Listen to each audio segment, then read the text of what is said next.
Өрхийн амжиргааны түвшинг тодорхойлох судалгаа орон даяар явагдаж байгаатай холбогдуулан Ховд аймгийн хөдөлмөр халамжуулалтын газраас нээлтийн үйл ажиллагааг зохион байгуулж энэхүү ажлыг эхлүүллээ.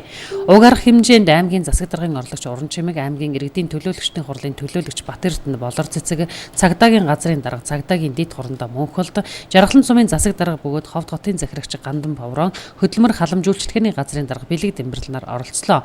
Ховд аймгийн хэмжээнд 15,793 өрх энэ судалгаанд хамрагдах бөгөөд энэ ажлын хүрээнд Ховд аймгийн багийн ахлагч нар, сумдын засаг дарга нар, амжиргааг дэмжих зөвлөлийн дарга нар, хөдөлмөр халамжуулалтын газрын мэргэжилтнүүд, тоологчид, шивгчид гээд нийтдээ 185 хүнийг сургалтанд хамруулсан байна. Ховд аймагт маань нийт бол 15,793 өрх хамрагдах байгаа. Тэгээ нийт өрхийн жагсаалтаа гаргаад зураглалаа хийгээд бүх одоо аймгийнхаа бүх сумдаар сургалтаа зохион байгуулад нийтдээ 79 тоологч, 13 шивгч, 17 багийн ахлагчтайгаар үйл ажиллагаа маань үндсэндээ ингээ эхлээд амжилттай эхэлж байна. Өрхийн амжиргааны түвшинг тодорхойлох судалгааны мэдээлэл цуглуулах ажлыг аймгийн засаг даргын орлогч Уран Чимэг, түүний гэр бүл Чингисийнхээс эхэллээ.